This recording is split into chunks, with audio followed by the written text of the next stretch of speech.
Hello respected teachers, dear aspirants, dear viewers, स्वागत है आप सभी का दी मास्टर जर्नी में। और मैं शशांक तिवारी आप सभी का एक बार फिर से स्वागत करता हूं। और आज हम लोग कवर करने वाले हैं यूनिट 14 की एक और बेहतरीन सी पोएम जिसका नाम है अमांडा बाय रॉबिन क्लेन। ये इनका पूरा नाम नहीं है, आगे वीडियो में बढ़ू इससे पहले आप लोग कमेंट में बताइए कि इनका पूरा नाम क्या है, मिडिल नेम आपको बताना है। ऐसे क्वेश्चंस एग्जाम में पूछे जाते हैं, इसलिए ध्यान रखिएगा, ठीक है। सो बेसिकली ये बहुत शानदार पोएम है और सच में काफी अच्छी और कुछ बेहतरीन कंटेंट भी लेकर आया हूं जो कि अच्छा हाँ, एक दो चीज मुझे यहाँ बात करनी थी कि एक रिस्पेक्टेड सर ने कोई मैसेज करा मुझे कि सर आप ऑथर के बारे में, पोएट के बारे में क्यों बता रहे हो हर वीडियो में, बहुत लेंदी। तो ये केवल एक दो स्लाइड्स ही हैं एंड सर इतना आपको पढ़ना पड़ेगा क्योंकि जो यूनिट 20 वाली है ना, आपको उसमें लिखा है इंडियन राइटिंग इन इंग्लिश, इसके अलावा ऑथर्स और उसकी बुक्स वगैरह। तो एटलीस्ट हमारे सिलेबस में जो चीजें हैं उनके बारे में, हमें उनके वर्क्स वगैरह के बारे में पता होना चाहिए। क्या एक ब्रीफ इंफॉर्मेशन है, ये एक अच्छे पढ़ने का तरीका होता है। आप में और दूसरों में क्या डिफरेंस होगा इतना ध्यान रखना। आप जो स्किप कर रहे हैं वो तो सामने वाला पढ़ रहा है, इसके अलावा मैं अपनी तरफ से कंटेंट पूरा आपको तैयार करके दूंगा, फिर ये आप डिसाइड करना कि आपको क्या पढ़ना है क्या नहीं पढ़ना। इसीलिए कहता हूं कि 2x पे वीडियो देखना। होगी बहुत सारी फालतू बातें होगी। अब चलो मुद्दे पे आते हैं। Unit 14 so by Robin Klein हम लोग शुरू करने वाले हैं and by Shashank the master. So about the poet के बारे में एक ब्रीफ इंफॉर्मेशन हम लोग फटाफट से ले लेते हैं। सो रॉबिन मैकमॉ क्लेन, ये इनका पूरा नाम है। 28 फरवरी 1936 को इनका जन्म हुआ है। ऑस्ट्रेलिया में हुआ है भाई साहब। और ऑस्ट्रेलिया में बेसिकली ये देखा जाए तो बच्चों के लिए बुक्स वगैरह बहुत लिखा करती हैं, यानी कि बच्चों की आंटी इन्हें कहा जाता है प्यार से, विथ रिस्पेक्ट के साथ में। इनका जन्म जो है basically Kempsey, New South Wales, Australia में हुआ है। एंड आज की डेट में अगर देखा जाए तो मेलबोर्न के पास में रहती हैं, ठीक है। Now she has written a variety of novels, short stories and picture books. उन्होंने बहुत सारी वेराइटी ऑफ नॉवेल्स लिखे हैं, शॉर्ट स्टोरीज लिखी हैं और पिक्चर बुक्स लिखी हैं, यानी कि इसीलिए इनको कहते हैं कि बच्चों की आंटी कहा जाता है इनको। बेसिकली यंग एडल्ट और शॉर्ट स्टोरी जो होती है बच्चों के लिए, वो उन्होंने बहुत लिखी हैं। मैं आपको केवल यहां पर उतना ही बता रहा हूं जो इंपॉर्टेंट है, बाकी जो डिटेल है वो उसके लिए पीडीएफ में आपको दिखा दूंगा। So throughout her career she has been recognised with several literary award and honours, ठीक है, solidifying her place in Australian children's literature. तो अपने पूरे करियर के दौरान बेसिकली उन्हें कई साहित्यिक पुरस्कारों और सम्मानों से नवाजित किया गया है, यानी कि बहुत सारे अवार्ड्स उनको मिले हैं।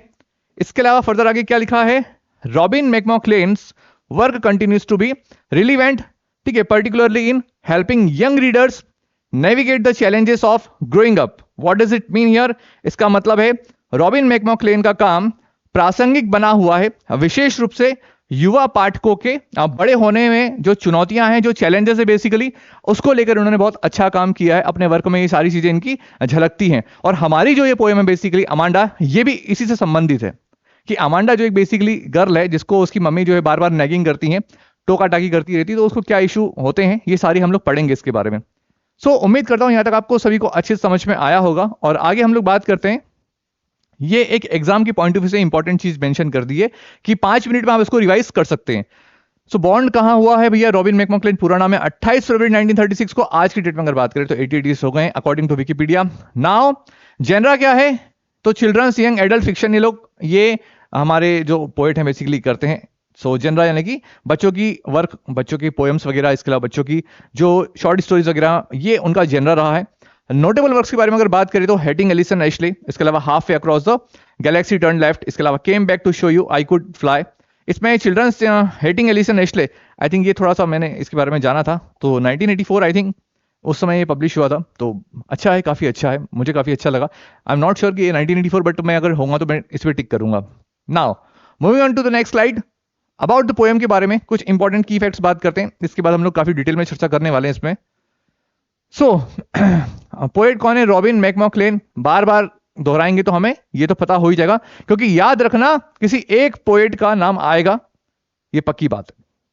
या तो वो चैप्टर के राइटर का आ जाएगा या फिर पोएम के पोएट का आएगा, ये आएगा जरूर, पक्की बात है, लिख के ले लेना।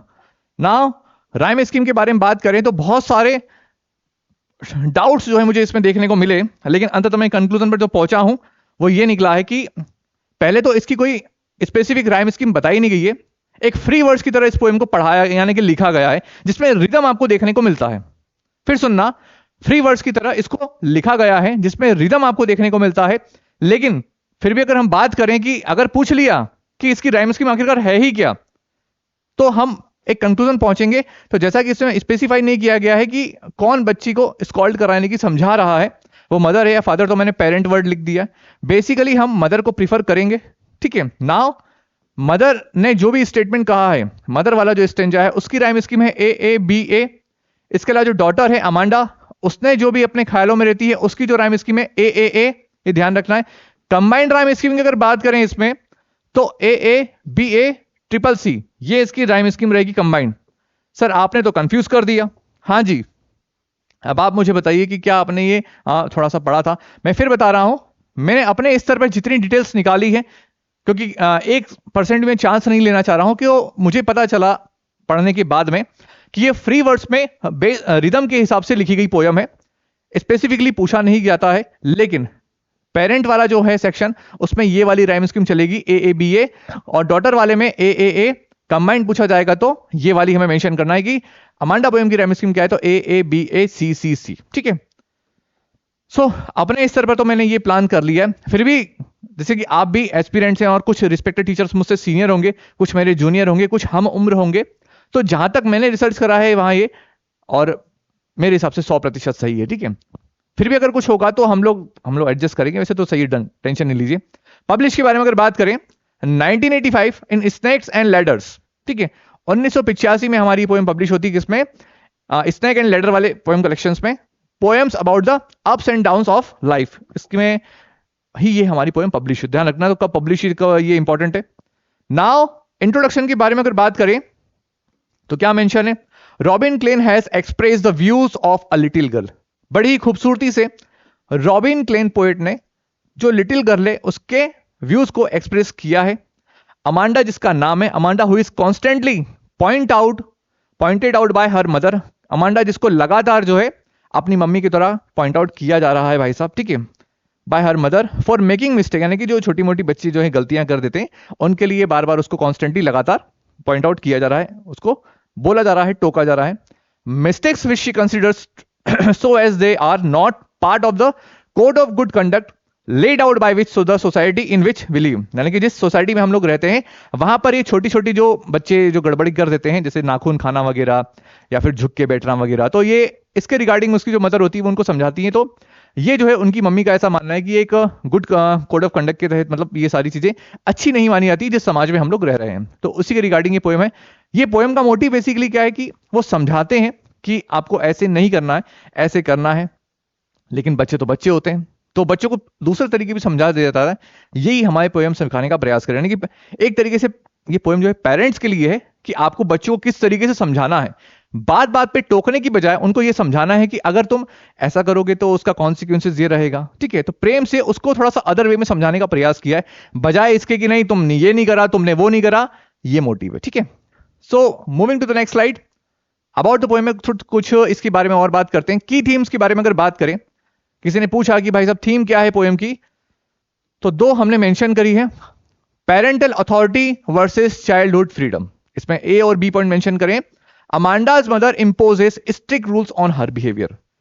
अमांडा की जो मम्मी है वो इंपोज मतलब थोपना, ठीक है। अमांडा की जो मम्मी है वो बेसिकली स्ट्रिक्ट रूल्स जो है उसके ऊपर थोप देती हैं, उसके बिहेवियर को लेकर, यानी उसके बिहेवियर पर, वर्ताव पर।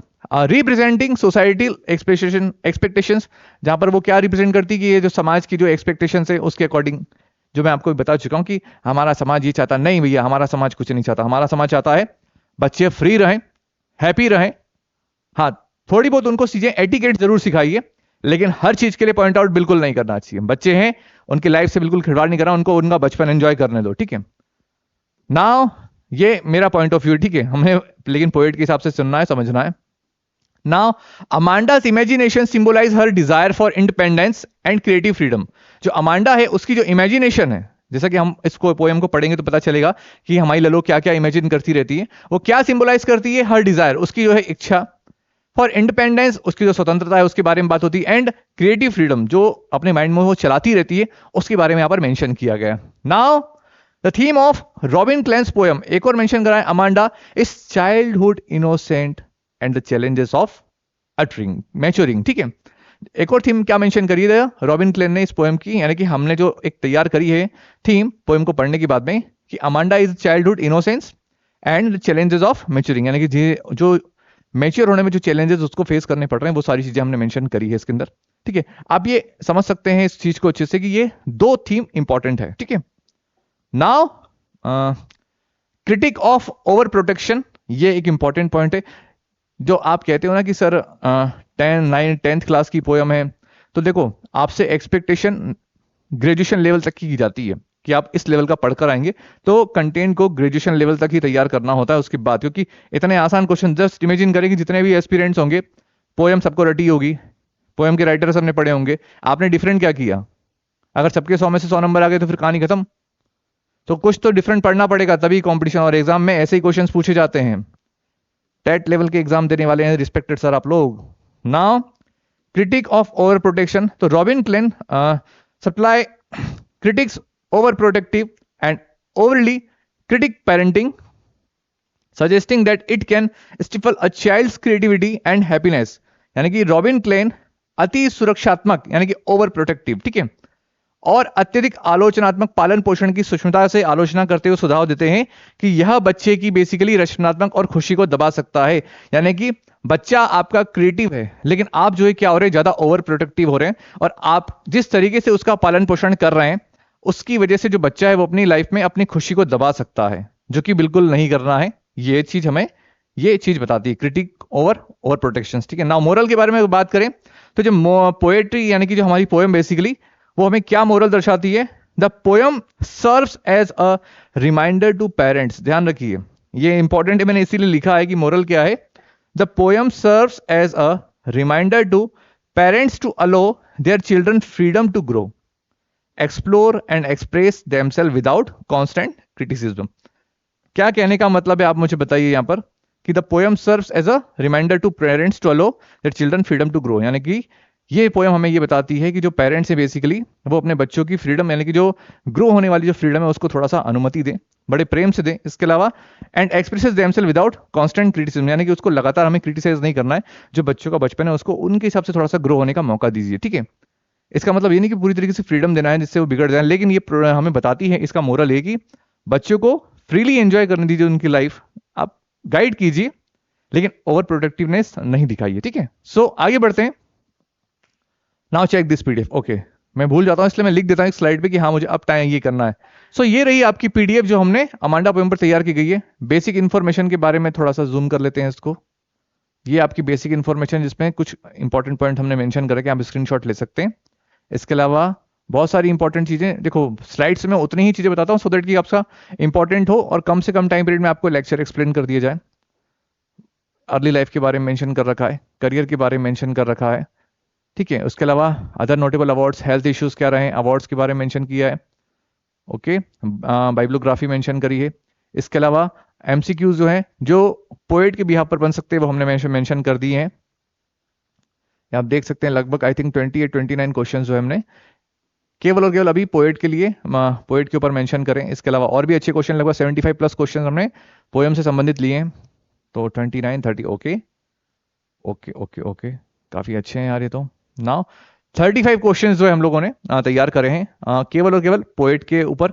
इसके अलावा थोड़ा फर्दर अगर बात करें अमांडा पोएम, तो राइम स्कीम मैंने मेंशन कर दी, पोएट वगैरह पब्लिश वगैरह आपने देख लिया। इसके अलावा इंट्रोडक्शन में कुछ पॉइंट है, इसकी थीम क्या है वो मेंशन कर रखी है। उसके बाद में समरी जो है प्रॉपर वो मेंशन करी है।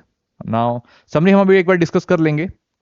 अमांडा स्टेंजा 1 देखो किस तरीके से मेंशन किया, पूरा टेक्स्ट आपका मेंशन है, इसके बाद में उस टेक्स्ट का एक्सप्लेनेशन मेंशन है, एंड नाउ वर्ड मीनिंग जो टफ लगते हैं वो मेंशन है। इसके अलावा जो पोएटिक डिवाइसेस यूज की गई हैं वो भी मेंशन होगी, नीचे होंगी पक्के में होंगी। ठीक है, या तो ऊपर होगी, हाँ ये लिखा है anaphora assonance repetition alliteration. Now stanza 2 ये रहा, इसका एक्सप्लेनेशन।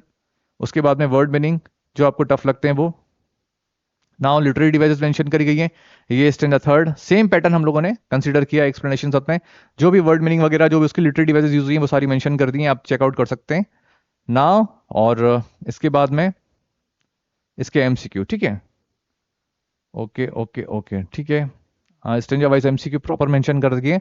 एमसीक्यू भी देखिए आप, स्टेंजा 1 ये इसके एमसीक्यू, मतलब ओवरऑल आप देख सकते हैं कि किस लेवल पर और नेक्स्ट लेवल पर। अब आप मुझे बताइए कि कंटेंट में दम है या नहीं, मतलब कि मैं ऐसे ही हवाबाजी कर देता हूं यार। और भी जो रिस्पेक्टेड टीचर्स है जो वीडियोस को देख रहे हैं, अगर किसी प्रकार की कोई इन्फॉर्मेशन चाहिए तो प्लीज नीचे स्क्रॉल किए गए नंबर पर आप लोग जानकारी ले सकते हैं। वापस मुद्दे पे आते हैं, फटाफट से देख लिया। I think 75 something plus questions हैं इसमें, जो आप देख सकते हैं स्टैंडर्ड वाइज हम लोगों ने 74 76 एक ही प्लस, देखो मतलब 75 प्लस हमने कहा था। चलो उम्मीद करता हूँ कि यहाँ तक आपको समझ में आया होगा जो हमारा द वे ऑफ टीचिंग है। इसके अलावा जो हमारा कंटेंट का सिनेरियो है वो हमने मेंशन कर दिया है। Now come to the point, summary के बारे में एक बार डिस्कशन कर लेते हैं, उसके बाद में हम लोग लाइन बाय लाइन इसको डिस्कस करेंगे अच्छे से, ठीक है। सो समरी क्या कहती है हमारी, the poem describes a girl name Amanda. The poem describes a girl name Amanda, यानी कि इस पोएम में बेसिकली अमांडा नाम की बच्ची के बारे में बात होती है। Her mother who is nagging her for her mistakes, उसकी मम्मी जो है बात बात पर उसको टोका करती है उसकी गलतियों के लिए। थोड़ा सा स्पीड अप कर देता हूं, ठीक है। She is first pointed out most probably bye her mother for biting her nails, सबसे पहले तो वो उसके नाखून काटने की आदत को लेकर उसको एक बार बोलती हैं। And now for not sitting in the right posture, सही तरीके से वो नहीं झुककर बैठती, इसलिए उसको वो डांटती रहती है। Now the mother also feels that the Amanda seats is a very lazy manner, फिर वो लेजी मैनर बैठती है, उसके बाद फिर वो टोक देती है। To this Amanda imagines herself in a mermaid, फिर इस प्रतिक्रिया पर जो है वो अपनी एक अलग दुनिया में रहती है, जहां वो बोलती कि मैं तो ससुरी जल परी हूं, ठीक है। हु लिव्स इन काम, अब देखो ललो है तो ललो तो अपने हिसाब से वो सोचेंगी हम एक अलग ही दुनिया में। Who lives in a calm and relaxing life in a beautiful green sea, वो इमेजिन करती रहती है कि मैं मरमेड हूं और वहां जाके यानी कि ग्रीन सी में बड़े इत्मीनान से तैर रही हूँ। Now further she is nagged for not cleaning her room, बाद में उसको अपना कमरा साफ नहीं करने के लिए डांटा जाता है भाई साहब।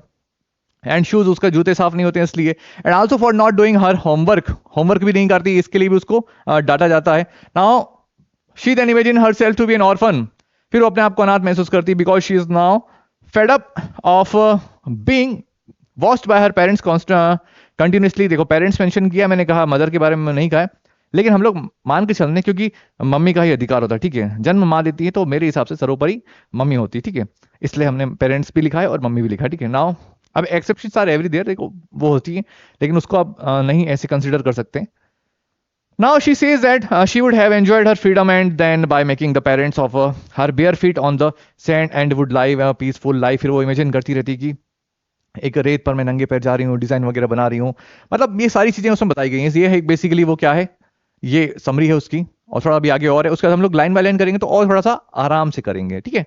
क्योंकि आप सब लोग स्मार्ट है, मुझे पता है कि आपने कर लिया, इसलिए मैं आपका टाइम ज्यादा वेस्ट नहीं हूं, ठीक है। Now next Amanda is scolded for eating too many chocolates for this causes pimples, इसको एक्ने उसमें मेंशन किया गया है। ज्यादा चॉकलेट खाने की वजह से भी अमांडा को डांटा जाता है, जस्ट बिकॉज उनको पता है कि चॉकलेट खाने से उनको पिंपल्स हो जाते हैं। Now she is also scolded for not listening to her mother, फिर वो अपनी मम्मी की बात को प्रॉपर तरीके से नहीं सुनती है, तो इसके लिए भी डांट पड़ जाती है। So now Amanda thinks that he is Rapunzel, फिर वो एक फेरी टेल का कैरेक्टर है, उसको इमेजिन करती थी कि मैं तो रेपेंजल हूं, मेरे लंबे लंबे बाल हैं, ठीक है। जस्ट लाइक एक अलग ही दुनिया में वो ललो हमारी रहती हैं। Now a character from fairy tale and wants to live in a huge tower, like हर एक बड़ा सा टावर होता है उसके अंदर, फिर वो डायन जो है ऊपर चढ़ के आती है, ऐसा वाला कॉन्सेप्ट है इसके अंदर, बताऊंगा पोएम के अंदर भी आगे आपको।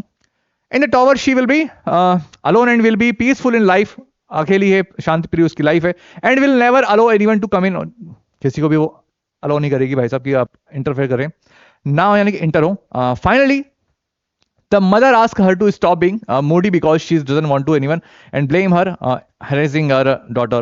At this time the poet has not written any reaction from Amanda's side. This constant nagging has made her so that she has even stopped to imagine herself as someone else. She used to do so in order to escape from the continuous harassment and dominance of her parents. ये सब summary है भाई साहब इसकी, ठीक है। और मैं अब जो है आराम से इत्मीनान से समझाने वाला हूं, जो समझाऊंगा वही सब इसमें मेंशन किया गया, ठीक है। और बाकी सारी चीजें जो है डिटेल में मैंने आपको पीडीएफ में बताई दी है, तो देखो मेहनत करी है आप लोगों के लिए, आपको दिखेगी यहां पर। अब हम थोड़ा सा थम जाते हैं और आराम से इस पोएम को कवर करेंगे। सो ये रहा आपकी क्लास 10th की अमांडा पोएम का टेक्स्ट, ठीक है। तो चलो शुरू करते हैं। क्या लिखा है, every child feels that she or he is controlled and instructed not to do one thing or other. हर बच्चे के बारे में बात हो रही, ठीक है। एवरी चाइल्ड फील्स, हर बच्चा जो है फील करता है कि वो जो है, चाहे वो लड़का हो या लड़की हो, इस कंट्रोल्ड, उसको कंट्रोल किया जा रहा है भाई साहब, कंट्रोल किया जाता है। एंड इंस्ट्रक्टेड, उसको बार बार इंस्ट्रक्शन दिए जाते हैं कि ये करना है, वो नहीं करना है, ये करना है, जस्ट लाइक, ठीक है। Now you too may feel that your freedom is curtailed. अब यहां पर बच्चों के लिए बोला गया है, क्योंकि बच्चे के लिए ये poem basically, you too may feel that your freedom is curtailed. आपको भी फील होता होगा कि आपकी जो फ्रीडम है उसको कर्टल कर दिया गया है। जैसे फॉर एग्जाम्पल के लिए आप टीवी देखना चाह रहे हैं, आपने कार्टून लगा दिया, मम्मी ने बोले नहीं कार्टून नहीं देखना, होमवर्क करो, तो ऐसा लगता है कि आपकी फ्रीडम जो है कटल हो रही है। Now write down some of the things you want to do but your parents elders do not allow you to. कुछ चीजें लिखने के लिए कहा गया बच्चों से कि आप जो है वो चीजें लिखिए जो आप करना चाहते हैं लेकिन आपके पेरेंट्स जो है आपको लो नहीं करते। To read the poem aloud, ठीक है, आपको ये पोएम पढ़ना है, जोर से पढ़ना है भाई साहब, फॉर्म पेयर्स पेयर्स में पढ़ना है। इसके अलावा each reading alternate stanzas you are in a surprise, हर स्टेंजा में आपको कुछ ना कुछ सरप्राइज मिलेगा। आप कहीं ना कहीं बच्चे जो है इससे अपने आप को कनेक्ट कर लेंगे। नाउ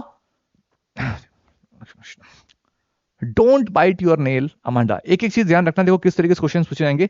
ये पूरा अगर मान लो स्टेंजा दे दिया आपसे तो पूछा जाएगा आपसे कि भैया ये स्टेंजा में ये स्टेंजा कौन कह रहा है, बेसिकली ध्यान रखना, ठीक है। तो ये बेसिकली हम सब जाते हैं पेरेंट और मदर वाला कॉन्सेप्ट है, यानी कि ये जो स्टेटमेंट कहा गया है किसने कहा है, मम्मी ने। Don't bite your nails Amanda, यानी कि अपने नाखून मत खाओ। Don't hunch your shoulder Amanda, hunch मतलब क्या होता है, टू बेंड, यानी कि झुकना।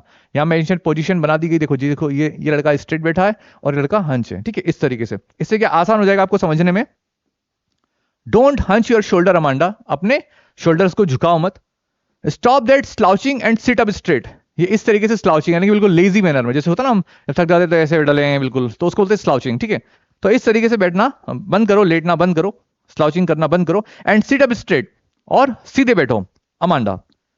तो होप यू गाइस कि आपको यहां तक समझ में आया होगा अच्छे से। पहला स्टेंजा एक बार फटाफट से दोहरा देता हूं कि यहां पर जो है अमांडा जो है अपनी यहां पे जो मदर जो है वो अपनी बेटी को बार बार टोक रही हैं, कोड ऑफ कंडक्ट सिखाने का प्रयास कर रही हैं कि ऐसा नहीं करना है, कि अपने नेल्स को मत खाओ अमांडा, ठीक है। डोंट हंच योर शोल्डर, इस तरीके से मत बैठो Amanda. Stop slouching and sit up straight, ऐसे मत करो और सीधे स्ट्रेट बैठो अमांडा।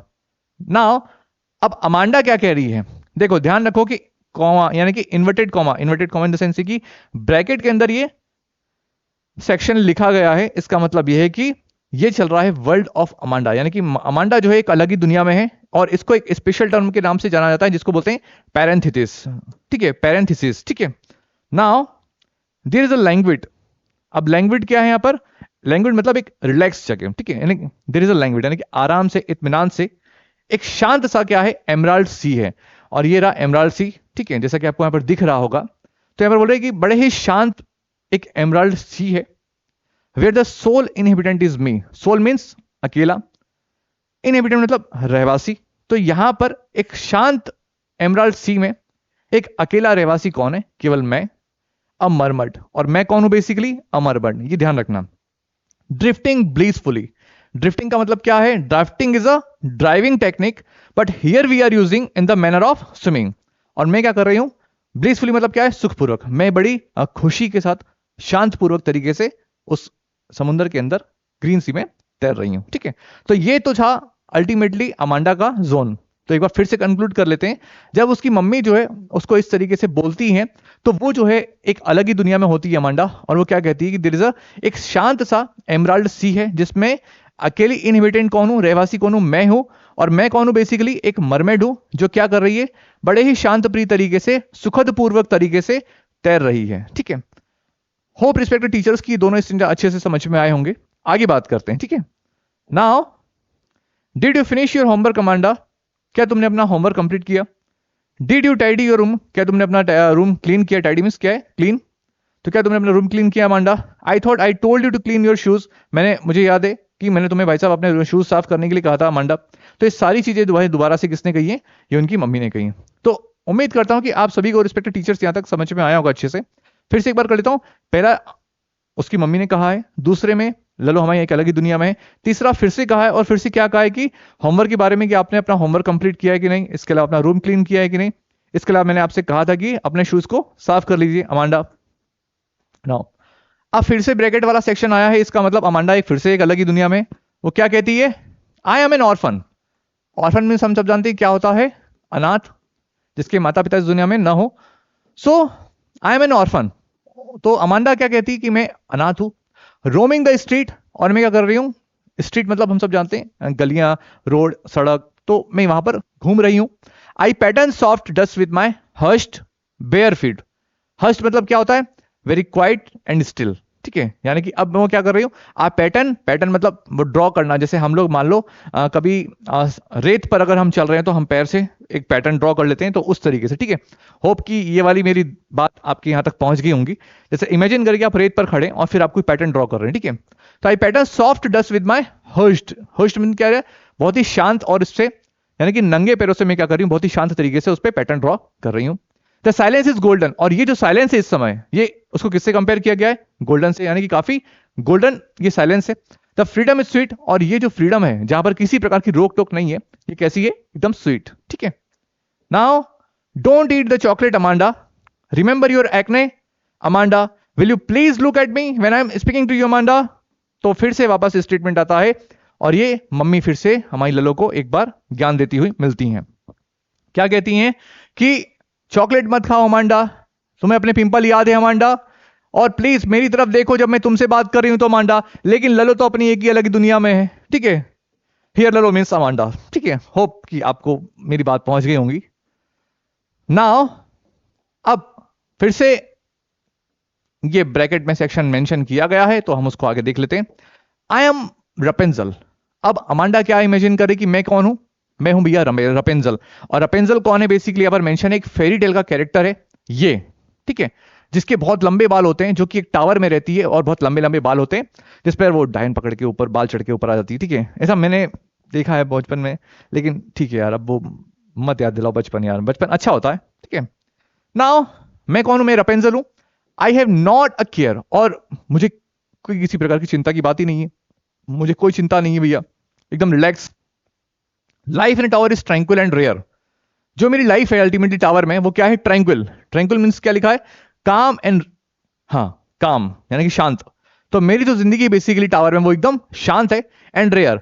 और रेयर मींस क्यों बोला गया, अनयूजुअल, यानी कि ऐसी लाइफ हर किसी की नहीं है, ऐसी लाइफ हर किसी की नहीं है। I certainly never let down my bright hair, और बाकी क्या बोलती कि मैं जो है अपने जो ब्राइट हेयर है कभी भी उनको नीचे नहीं डालूंगी, जस्ट बिकॉज कि कोई भी उसको पकड़ के ऊपर आ जाए। यानी कि वो अब टावर मेरा है, और मैं जो है कभी भी इस पे अपने बालों को नीचे नहीं डालूंगी कि कोई भी ऊपर आ जाए। कहानी बताएंगे बाद में फिर कभी। ठीक है, नाउ हाँ एक बार फिर से कंक्लूड कर लेते हैं कि जब उसकी माँ उसको बोलती है कि लुक एट मी, जब मैं आपसे बात करूं तो मेरी तरफ देखो, तो वो अमांडा एक अलग दुनिया में रहती है। वो क्या इमेजिन करती कि मैं जो है रपेंजल हूं, और मुझे किसी भी प्रकार की कोई चिंता करने वाली बात नहीं है, ना ही मैं इतना लोड लेती हूं। Life in a tower is tranquil, मेरी जो लाइफ है बेसिकली एकदम शांत है। ठीक है, ट्रैंक्विल मींस क्या, अगर मेंशन कर दिया है काम। इसके अलावा रेयर मतलब मेरी जो लाइफ है काफी शांत है और अनयूजुअल है, ऐसी लाइफ हर किसी की नहीं है। I will certainly never let down my bright hair, और मैं जो अपने ब्राइट हेयर को नीचे नहीं डालूंगी, जस्ट बिकॉज की कारण क्या है उसका, कोई भी उसको पकड़ के ऊपर आ जाएगा, वरना इसलिए मैं कभी भी अपने बालों को नीचे नहीं डालूंगी। Now stop that sulking at once Amanda, you are always so moody Amanda, anyone would think that I nagged at you Amanda, Robin Klein. लेकिन पहले समझा देता हूं उसको। यहां पे ट्रैंकल मींस क्या लिखा है बता दिया था। सल्किंग का मतलब होता है रूठना। सल्किंग मींस क्या होता है, रूठना। अपना गुस्सा जतलाने के लिए ना किसी से बोलना। जैसे छोटे बच्चे होते हैं ना, मुझे बहुत अच्छे लगते हैं सीरियसली। मेरी वो गुड़िया है छोटी सी, तो वो रूठ के ना भाग जाती है ऐसे, तो 1.5 साल की, तो अच्छा लगता है।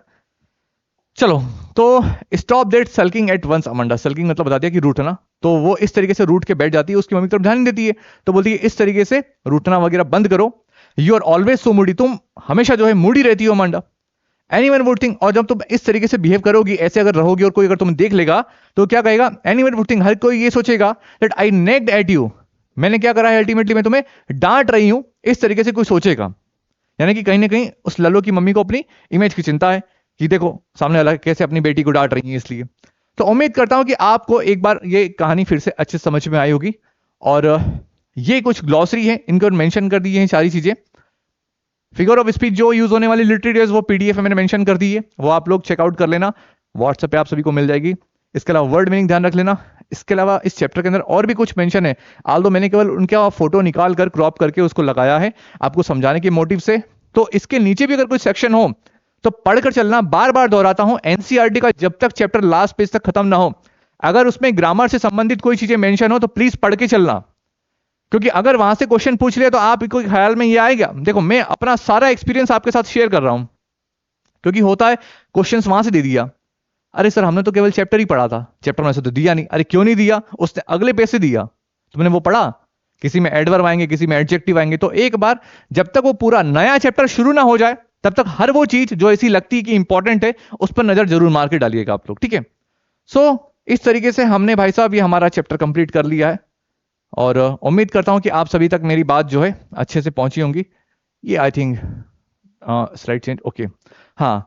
सो मिलेंगे बहुत जल्दी हम लोग एक नई वीडियो के साथ में, और डोंट वरी, आपके the room on the roof के ऊपर बराबर काम चल रहा है। सो कोशिश करूंगा आप शाम को एक दोबारा से वीडियो लेट 11:30-12 तक आ जाएगी, क्योंकि मेरी दिन में क्लासेस रहती हैं।